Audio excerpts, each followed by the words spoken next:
అవినీతి రుజువైన చర్యలకు వెనుకడుగంట. అవినీతి రుజువు అయినా కూడా చర్యలు మాత్రం తీసుకుంటలేరు. మరి ఎందుకు భయపడుతున్నారు అనేది కూడా అర్థం కాకపోయింది. ఫోర్జరీ సంతకాలతో నిధులు స్వాహా, కులం అడ్డం పెట్టుకొని విధులంట. సత్వరమే విధుల నుండి తొలగించాలి. విద్యార్థులను నోటికాడి జావా ప్యాకెట్లు మాయమంట. అమ్మ సిగ్గుండాలి. విద్యార్థుల నోటికాడి జావా ప్యాకెట్లు మాయమంట. తక్షణమే క్రిమినల్ చర్యలు చేపట్టాలి. ఇక డిమాండ్ చేసిన కార్పొరేట్ విద్యా నియంత్రణ చేసి రాష్ట్ర కార్యదర్శి బొల్గురి ముఖేష్ అంటా ఉన్నారు. ఇంకో పోగబత్తి వివేకానందన్ హెడ్ మాస్టర్ అంట అక్కడ ఆయన. ఒకసారి వార్త చూస్తే నల్గొండ జిల్లా మునుగోడు మండలం ఎంపీపీఎస్ కోతులారం పాఠశాల ప్రధానోపాధ్యాయుడు పోగబత్తి వివేకానందన్ ఈయన విద్యా వ్యవస్థను భ్రష్టు పట్టిస్తూ అక్రమాల పుట్టగా మారిండి ఈయన. ఇక్కడ హెడ్లైన్స్లో మీరు ఒకసారి చూసినట్టయితే విద్యార్థుల నోటికాడి జావ ప్యాకెట్లు మాయమంట. అయితే 8/6/2024 నాడు నల్గొండ జిల్లా కలెక్టర్కి ప్రజా సంఘాలు ఫిర్యాదు చేయడం జరిగింది. దేని గురించి అంటే ఎవరైతే హెడ్ మాస్టర్ ఉన్నారో హెడ్ మాస్టర్ పైన సమగ్ర విచారణ జరిపించి నివేదికల్లో తీవ్రమైన ఆరోపణలు నమోదైనప్పటికీ ఇప్పటి వరకు కఠిన చర్యలు లేకపోవడం ఆందోళన కలిగిస్తుందనే ఆవేదన వ్యక్తం చేస్తూ ఉన్నారు. నివేదికలో ఫోర్జరీ, ఆర్థిక అవకతవకలు, ఆడిట్ అభ్యంతరాలు, ప్రభుత్వ నిధుల వినియోగంలో అక్రమాలపై ప్రస్తావిస్తూ క్రమశిక్షణ చర్యలు తీసుకోవాలని కార్పొరేట్ విద్యా నియంత్రణ చేసి రాష్ట్ర కార్యదర్శి బోల్గూరి ముఖేష్ కోరారంట.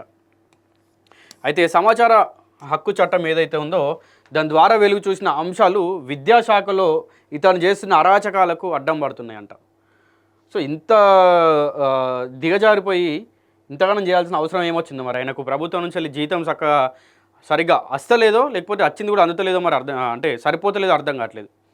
ఒకటేమో జీతం టైంకి రాకపోయి ఉండాలి, వచ్చిన జీతం సరిపోకపోయి ఉండాలి,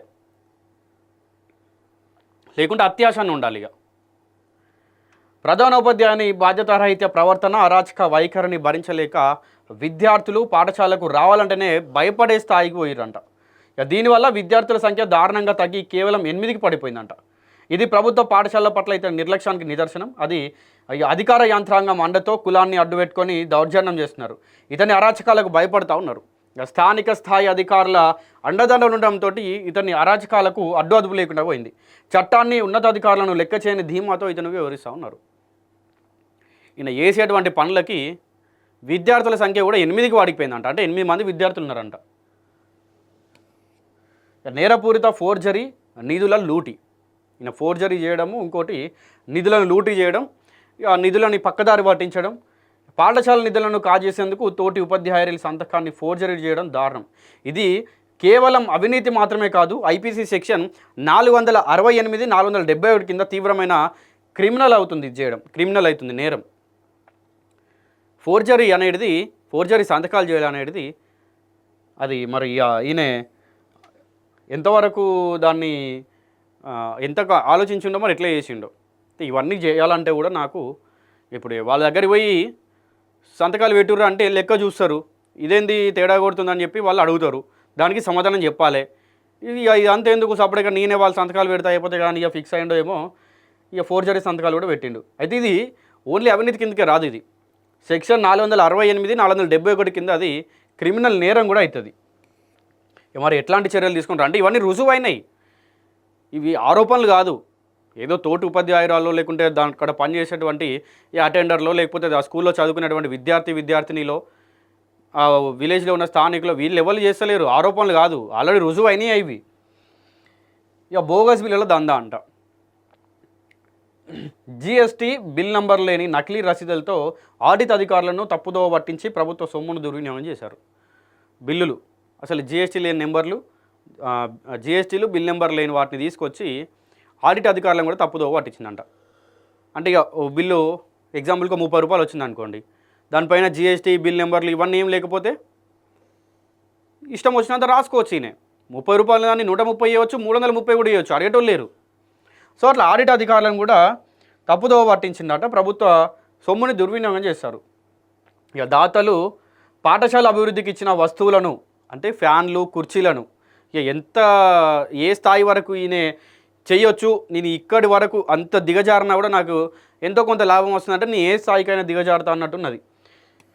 ఇక దాతలు ఎవరన్నా ఈ స్కూళ్ళకు కుర్చీలు, ఫ్యాన్లు, లేకపోతే ఇంకా గ్లాసులు, ప్లేట్లు ఇట్లాంటి దాతలు అప్పుడప్పుడు ఇస్తూ ఉంటారు అన్నట్టు. అయితే వీటిని కూడా సొంత ఇంటికి పంపించుకుంటా ఉన్నాడు ఈయన. ఆ ఫ్యాన్లను, కుర్చీలను కూడా మరి వాటికి పైసలు లేవా? అయితే ఇక ఈ పాఠశాలను తమ సొంత ఆస్తిగా మార్చుకున్నారు. ఇక బయోమెట్రిక్ హాజరు రిపోర్ట్లను ట్యాంపరింగ్ చేస్తూ పాఠశాల వేళల్లో విధులకు గైర్హాజరు కావడం ద్వారా విద్యా హక్కు చట్టాన్ని అవహేళన చేస్తూ ఉన్నారంట. బయోమెట్రిక్ని ట్యాంపర్ చేస్తూ ఉన్నారంట. బయోమెట్రిక్ సిస్టమ్ ఏదైతే ఉంటుందో దాన్ని ట్యాంపర్ చేస్తూ ఉంటూ అసలు స్కూల్లో కూడా రావట్లేదంట, విధుల్లోకి రావట్లేదు. ఒక బాధ్యతాయుతమైన ప్రధానోపాధ్యాయుడిగా ఉండాల్సిన వ్యక్తి ఒక నేరస్తుడిలా వ్యవహరిస్తూ విద్యార్థుల భవిష్యత్తును అంధకారంలోకి నెడుతున్నారు, క్షమించండి. సో ఒక బాధ్యతమైన ఉపాధ్యాయుడిగా ఉండాల్సినటువంటి అతను ప్రధానోపాధ్యాయుడిగా ఉండాల్సిన అతను సో ఒక క్రిమినల్ లాగా, ఒక దొంగలాగా, ఒక 420 లాగా ఆలోచించి ఈ ఫ్యాన్లను అవ్వచ్చు, కుర్చీలను అవ్వచ్చు ఇంటికి తరలించడం కానీ, లేకుంటే ఈ పిల్లలకు వచ్చేటువంటి దాతల దగ్గర వచ్చేటువంటి ఏ చిన్న వస్తువునైనా ఈయన ఇంటికి పంపించడం కావచ్చు, ఇట్లాంటివన్నీ ఈయన చేస్తున్నారు. ఇక జిల్లా కలెక్టర్ ఈ విషయాన్ని అత్యంత సీరియస్గా పరిగణలోకి తీసుకొని ఒక ప్రత్యేక విచారణాధికారిని నియమించి ఇతనిపై వెంటనే ఎఫ్ఐఆర్ నమోదు చేసి సస్పెన్షన్ వేటు వేయాలి. ఇతనిపైన ఒక అధికారిని నియమించి సస్పెన్షన్ వేటు వేసి విధుల నుండి శాశ్వతంగా తొలగించాలి. ఇక లేని పక్షంలో కార్పొరేట్ విద్యా నియంత్రణ జేఏసీ ఆధ్వర్యంలో రాష్ట్ర వ్యాప్తంగా ఆందోళన దిగుతామని హెచ్చరిస్తున్నారు. ఈ అక్రమాలకు సంబంధించిన పక్కా ఆధారాలు, వీడియో, ఆడియో సాక్ష్యాలు, అట్లనే ఫోర్జరీ పత్రాలు అధికారులకు అందజేయడానికి సిద్ధంగా ఉన్నారంట. ఆల్రెడీ అది ఇందాక చెప్పినా కదా నేను, ఆల్రెడీ ప్రూవ్డ్ అవి ఆధారాలు ఉన్నాయని చెప్పి ఇంకా అధికారులకు ఇవ్వడానికి కూడా మేము రెడీగానే ఉన్నాం అంటున్నారు. అయితే గత కొద్ది కాలంగా దీనిపై దోమలపల్లి గోపి, జన్నపాల శ్రీశైలం వీళ్ళందరూ కూడా పోరాటం చేస్తున్నారంట. కానీ ఏం లాభం? బుగ్గిలో పోసిన పాల్లాగా అన్నట్టు పోరాటం చేసి ఏం ప్రయోజనం?